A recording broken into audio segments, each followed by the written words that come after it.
Hi, I'm Alice Wilson, and I am doing a teen poetry workshop today for the Emmaus Public Library. I was invited to do so by Sue Monroe, fabulous librarian there. When we originally planned this, of course, the goal was to do it in person, but that's no longer possible. So I'm going to be doing it online, and what that means is that while this is a recorded video, at the watch party on Saturday, I will be watching it live and can answer live questions if you want to put any questions in the comments. You can also email me, and that email is shantipoet@gmail.com. And there will also be information on my own blog, my own webpage, alicewilson.com. Including the text of the poems that I'm going to be reading here today. So let me tell you just a quick little bit about me first. I got my MFA in poetry from Penn State University, and I was a teaching instructor there for a couple years when I was a grad student there. And since then, I have been the editor and co-founder of Wild Violet online literary magazine since 2001, if you can believe it. That's quite a long time. So I have a lot of experience with not only writing my own poetry, but also with evaluating other people's poetry. I'm the kind of person who will give comments to people if they ask me, if they submit something, and I've often had people that would use the comments that I gave them to revise their poems and then send me something that I felt was highly publishable. So I'm hoping that my advice today will be helpful to you as well. So I think let's just start out by talking about what is poetry. Poetry is one genre of language of writing. Others that you can think of might be essays or fiction or nonfiction. But the thing that distinguishes poetry is not so much what the content is, but how poetry addresses that content. So Louis Turco, who's one of my favorite writers and thinkers about poetry, and he put out this fabulous book. This is from my grad's days, but there's a new version of it today, The New Book of Forms, and there's a new Book of Forms that you can get. And in this book, he has a lot of tips on writing poetry. He has various different kinds of forms. If you flip through here, there's examples of poems in those forms. And what he says is that poetry is the art of language, which is very much the way I feel as well. That poetry is about how you say what you have to say, not so much what you have to say. And as we'll talk about later, what can you write a poem about?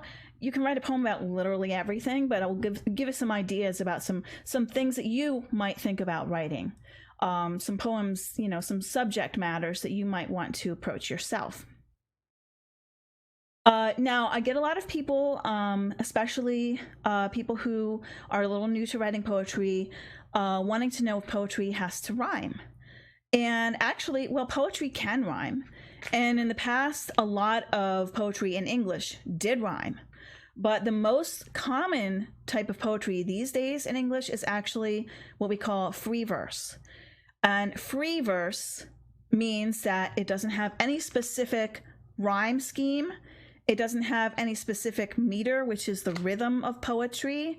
That if you're not familiar with that term, it's da-dun, da-dun, da-dun, da-da. The poem has a sort of rhythm to it that is very prescribed, and it's a specific pattern that you're trying to keep throughout the poem. But free verse doesn't have any of those restrictions. Now, you can use a form if you'd like, and this is a really good resource for that. But you can just write a poem from what you feel is most important, the words that you want to put down on the paper. And that might seem a little intimidating because you're like, well, if I can do anything, what on earth do I do? But I'm going to give you some examples of ways that you can turn something into a poem instead of, say, an essay or a paragraph. So whatever kind of poetry you write, the type of language you use matters. And one of the ways that you can elevate your poem, take it beyond just prose, is to use figures of speech. So I'm sure that a lot of people who are watching this are probably familiar with the term alliteration, but just in case you're not, alliteration is when you repeat the beginning sound of words. So like the initial consonant sound, the sound, like if a word starts with a T, you repeat that sound, or a word starts with an R, you repeat that sound. So I'd like to read an example for you called Repose of Rivers by Hart Crane. The willows carried a slow sound, a saraband the wind mowed on the mead. I could never remember that seething, steady leveling of the marshes till age had brought me to the sea. Flags, weeds, and remembrance of steep alcoves where cypresses shared the noon's tyranny. They drew me into Hades almost, and mammoth turtles climbing sulphur dreams yielded white sun-silt rippled, then asunder. How much I would have bartered the black gorge and all the singular nestings in the hills where beavers learn stitch and tooth. The pond I entered once and quickly fled. I remember now its singing willow rim. And finally, in that memory, all things nurse. After the city that I finally passed, with scalding unguents spread and smoking darts, the monsoon cut across the delta at Gulf Gates. There beyond the dikes, I heard wind flaking sapphire like this summer, and willows could not hold more steady sound. Now, if you were listening carefully, you probably noticed that there were a lot of repeated sounds in that poem. There was a lot of S sounds. Well, there's 2 repeated R's in the title, but there were a lot of S sounds, W sounds, M sounds. And to me, what that does is it kind of creates almost the sound of water, which I think is one of the things that he was going for with that repetition. And again, I'm going to have, these poems that I'm reading are on my blog, so you can go back and read them and look at it very carefully. I know it's hard to just listen to a poem and get everything out of it that you'd like to. But when you do reread that, look for all of the repeated sounds, all of the alliteration. So using that alliteration takes it beyond, say, just a listing of the things that he saw, which is something that you might see in a nonfiction piece or a nonfiction paragraph. You might say, I saw the willows, they sounded like they made a slow sound, then marshes, and something of a listing of the things that you see, but using these initial sounds to underline that takes it to the level of poetry. Now, simile and metaphor are another way that you can elevate your language and turn something into a poem. And I'm sorry if I am shaking the table here. I'm a little new to this. This is my husband's computer, and this is the setup that he uses when he does live streaming. He does a video game live stream. So simile and metaphor is basically when you're taking 2 things and you're comparing them to each other. And with a simile, you're using the word like, and with metaphor, you are not. So you're saying that something is that thing, whereas a simile, you're saying it's like that thing. So we have an example of that in the poem Solitude by Charles Simic, and this is short, and I think it's a lot of fun. There now, where the first crumb falls from the table, you think no one hears it as it hits the floor. But somewhere already, the ants are putting on their Quakers' hats and setting out to visit you. So you see the Quakers' hats, and that's a metaphor comparing these ants to little Quakers, and like they're putting on their little hats to come and pay a visit and politely take these crumbs from him. Another way that writing becomes a poem rather than, another form of writing is economy of language. It's when every word counts. One of the things that you'll notice if you're comparing prose writing to poetry is that prose writing has a lot of extra words in there. In poetry, it's best to not use 4 words when you can use 2 or even 1. So one of the best examples of that is a poem called Singing Image of Fire by Kukai, who is a Japanese poet. And this poem is only 4 lines long, but I think it does a lot with very few words. A hand moves, and the fire's whirling takes different shapes. Triangles, squares, all things change when we do. The first word, ah, blossomed into all others. Each of them is true. Imagine, how much depth there is in those 4 lines. And you could write an essay about this thought, the idea that language is the foundation of meaning, and it's what we get. It's how we find meaning in our lives and what makes sense to us in the world. But this poet just used 4 lines. And I wanted to point out to you something. All of these poems, pretty much most of the poems that I'm reading to you today, are poems that I collected in these books. And this is a habit that I developed in college, because we were reading so much poetry, especially, once I got to grad school and I was a poetry major. I was reading so much poetry, and I wanted to keep track of the poems that I really liked. And so I was writing them down in these composition books. I have a second one here. And then there's a third book that's more like a photo album, where I was just pasting in, not photographs, but copies of poems that I liked.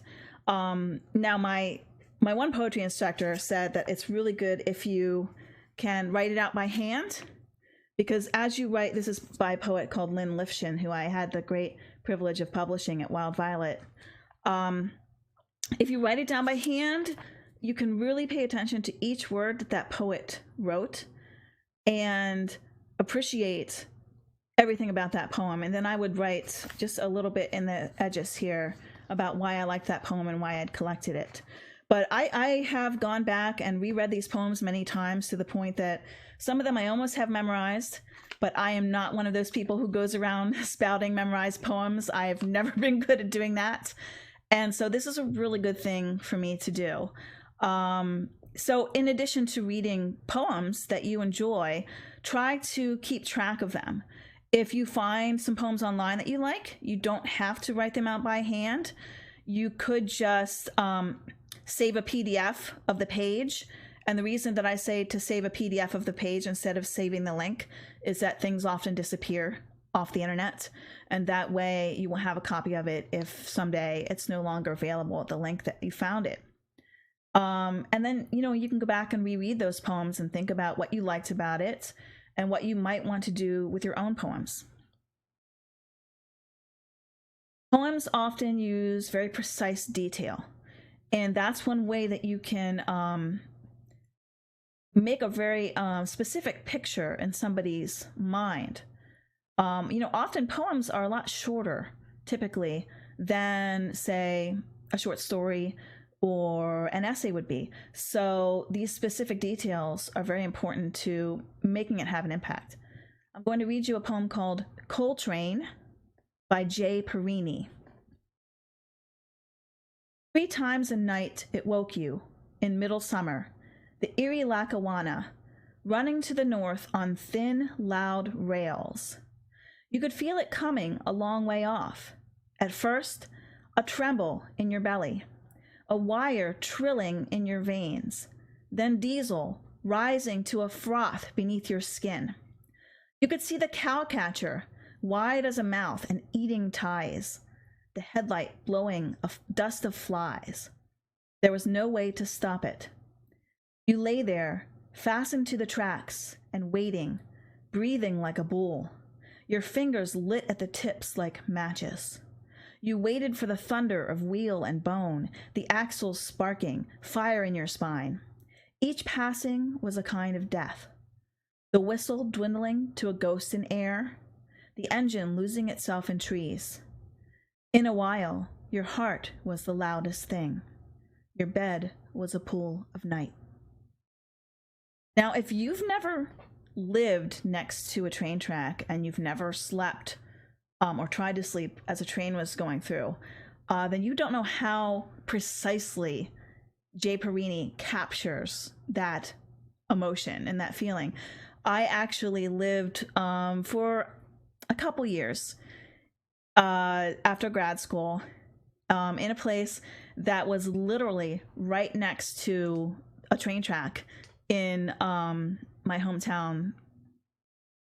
And when that train came through the first night, I thought it was coming through the walls. And like it was, I had this dream of like a giant purple monster with yellow eyes just barreling down on me.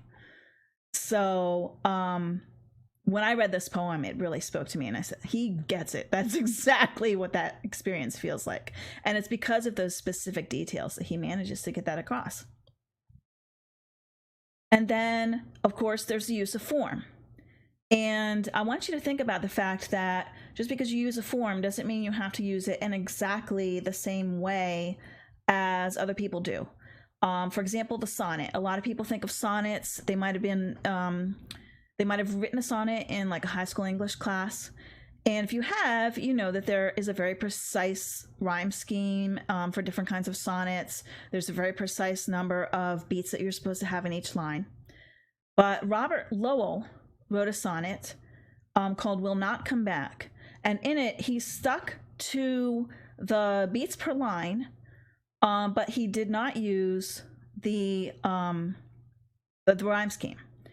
And you're almost not aware of the fact that it's a sonnet. I'm going to read that for you now. And also, a lot of sonnets are based on love. And so this is a poem that is very much about a love relationship. Dark swallows will doubtless come back killing the injudicious night flies with a clack of the beak. But those that stopped full flight to see your beauty and my good fortune, as if they knew our names, they'll not come back. The thick lemony honeysuckle, climbing from the earth root to your window, will open more beautiful blossoms to the evening, but these, like dewdrops, trembling, shining, falling, the tears of day, they'll not come back. Some other love will sound his forward for you, and wake your heart, perhaps, from its... But silent, absorbed, and on his knees, as men adore God at the altar, as I love you, don't blind yourself. You'll not be loved like that. So in that poem, he's obviously saying goodbye to somebody and saying you're going to regret that, that our relationship is over. But also, one more time, expressing the depth of the feelings that he has. So those are all ways that you can make poetry sound like poetry. And one of the things I did not mention here is diction, is the words that you choose to use, especially if you speak in, you make a very distinct use of voice. There's some really good poets who do that particularly well. Sonia Sanchez, Nikki Giovanni, they write poems that sound very much like somebody speaking. So does, well, I have a Nikki Giovanni book here. This is one of her books from a few years ago, Bicycles. And another poet who writes poems that sound very much like speech is Gary Snyder. He has a lot of poems that sound very much like somebody talking. So the way that you use your diction, your choice of words, can make it sound more like poetry, make it sound like a specific way of talking, for example. So where can you get inspiration for poems? There are a lot of different places you can get inspiration for poems. And I like to tell people nothing is too small or too large to write about. You can find inspiration anywhere. You don't have to sit around and wait for a big idea to hit you. Take a walk around your neighborhood, make note of what you see. So an example of that, a poem about everyday life, I'm going to read for you. It's called Flashcards by Rita Dove. And this is about something she remembers from when she was a child. In math, I was the whiz kid, keeper of oranges and apples. What you don't understand, master, my father said. The faster I answered, the faster they came. I could see one bud on the teacher's geranium, one clear bee sputtering at the wet pane. The tulip trees always dragged after heavy rain, so I tucked my head as my boots slapped home. My father put up his feet after work and relaxed with a highball and the Life of Lincoln. After supper, we drilled, and I climbed the dark before sleep. Before a thin voice hissed numbers as I spun on a wheel, I had to guess. 10, I kept saying. I'm only 10. So you can see that she wrote about her experience with being a kid who had to meet very, I guess, steep expectations from her father, and who was good at school, but who wanted to sometimes just be a kid and enjoy the spring that was outside, that she got to see just from her teacher's window. So you can draw experience from something that you remember or something that you've just experienced and turn that into a poem. You can be inspired by historical events or the news.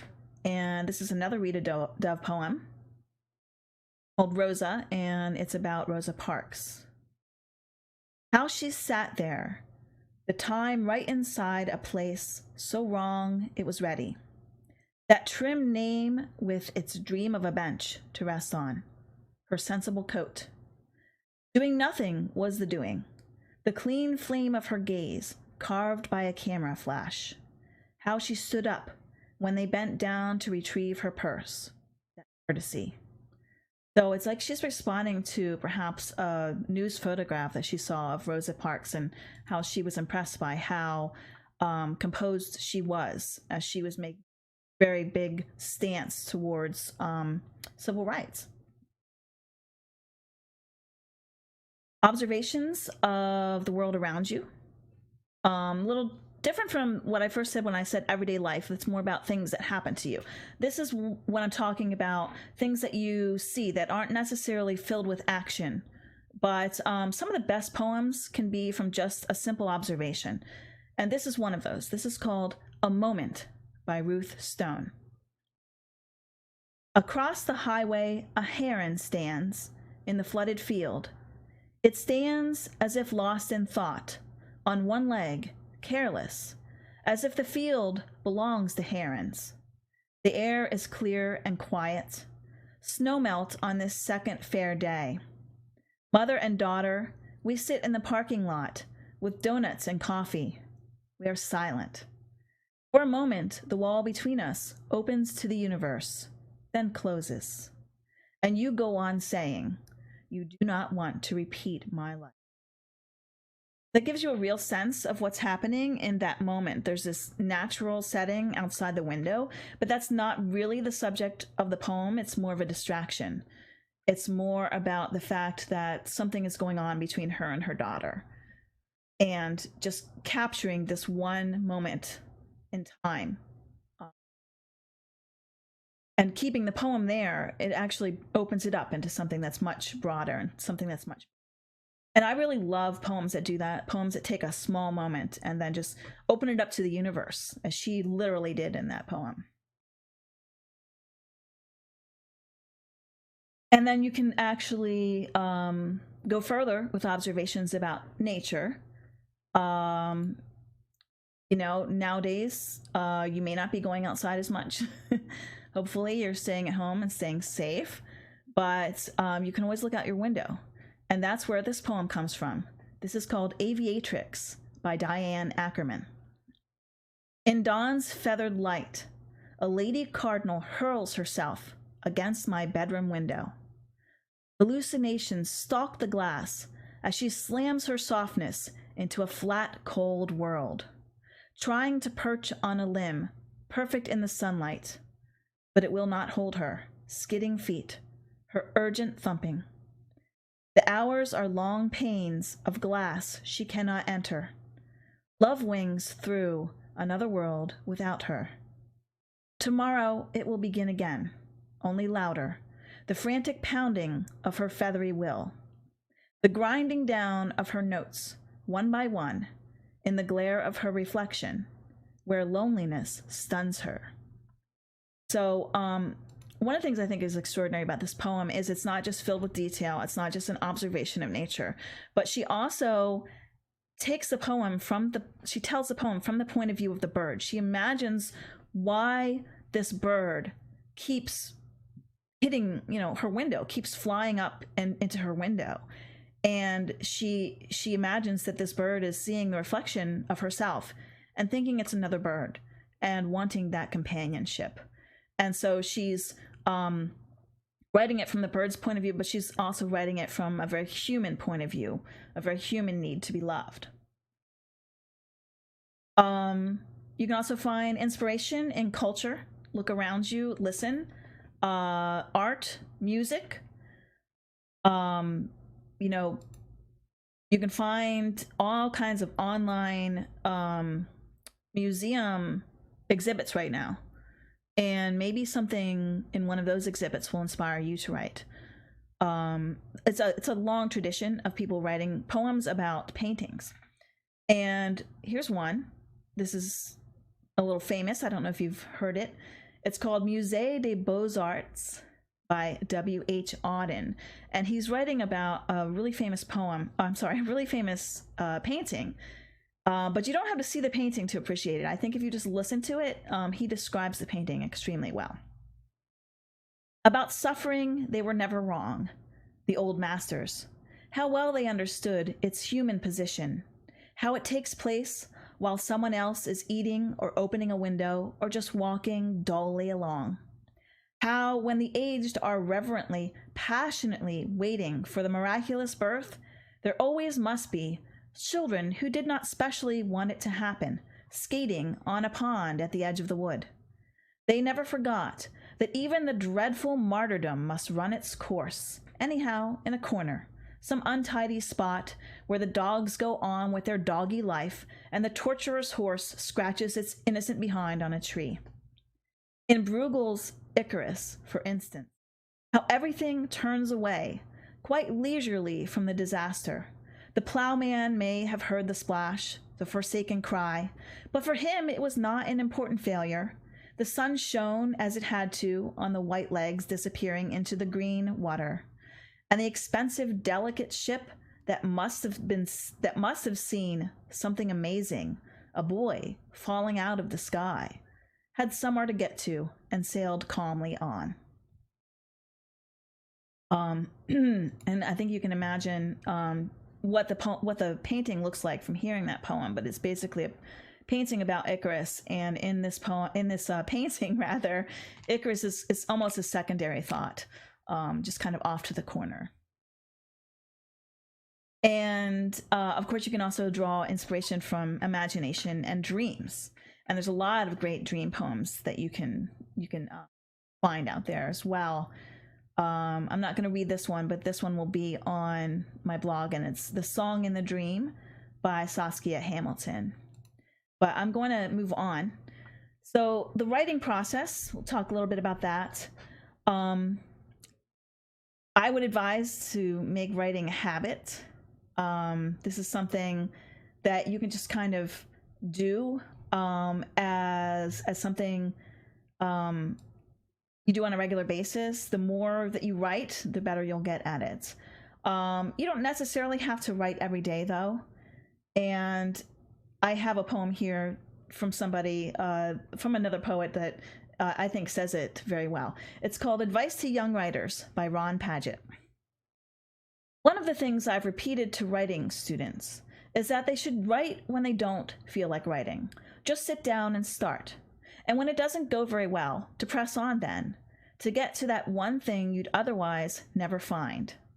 What I forgot to mention was that this is just a writing technique, that you could also be out mowing the lawn, where, if you bring your mind to it, you'll also eventually come to something unexpected. The robin he hunts and pecks. Or watching the farm news, on which a large man is referring to the great Massachusetts area. It's all right, students, not to write. Do whatever you want, as long as you find that unexpected something, or even if you don't. And so one of the things that I used to do, and sometimes I still do this, is carry around a little notepad, or in these days, I just make a note on my phone of anything that I see or hear that I think might be interesting in a poem later.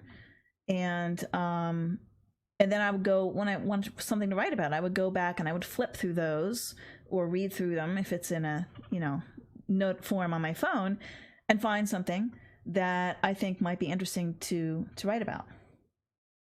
Now, a lot of times people feel like they have to get the perfect words down right away, and so they agonize over how to start a poem. But my advice is, don't start with that part right away. Get some words down on paper first. And what I mean by that is what I call free writing, where you just think about what it is that you want to write about, and you just start writing, in paragraph form, whatever, just some words on paper. It could be a full sentence. It could be a few descriptions that you're thinking of.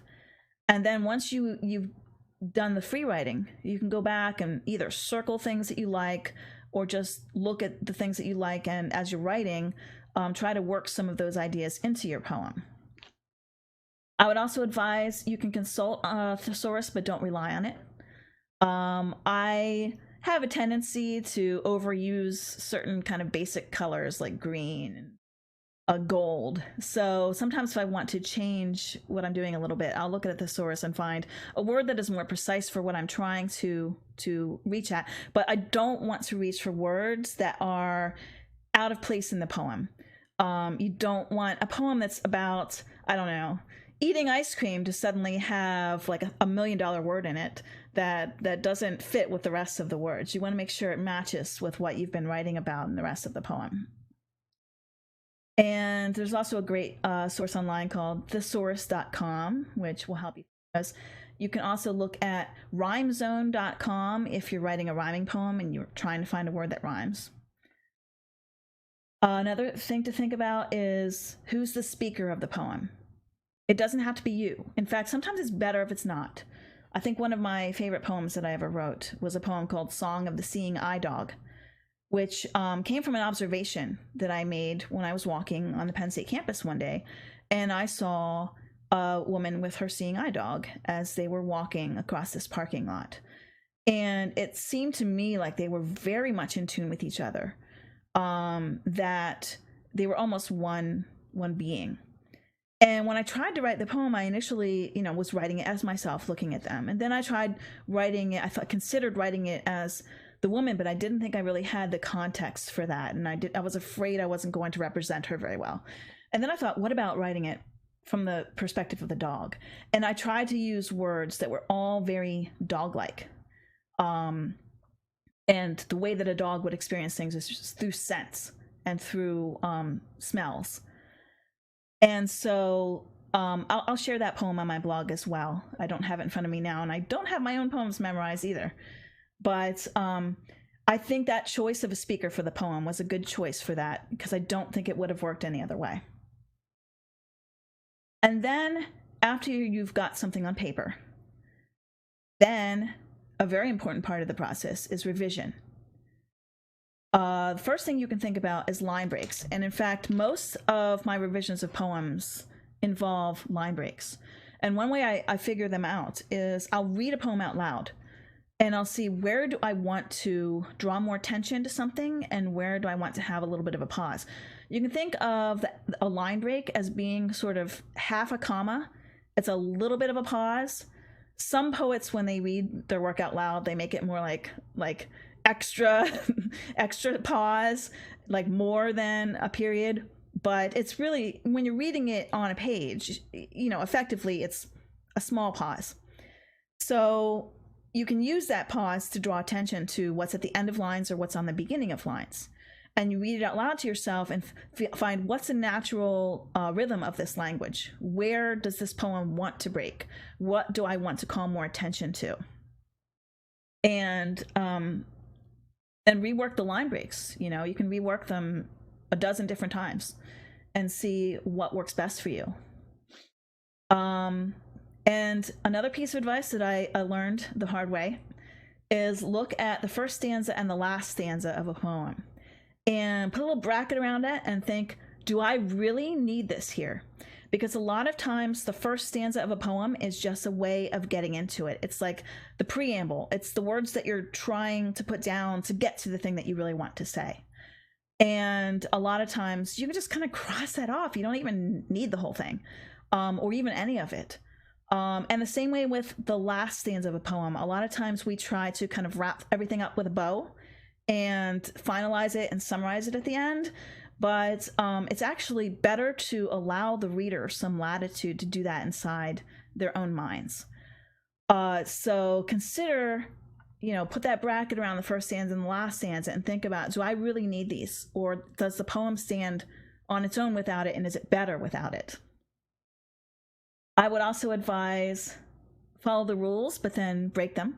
So it's important as a beginning poet to learn, how to write by the rules. If you want to follow form, for example, follow the form exactly at first, but then consider where you can break the rules in a way that actually makes your poem better.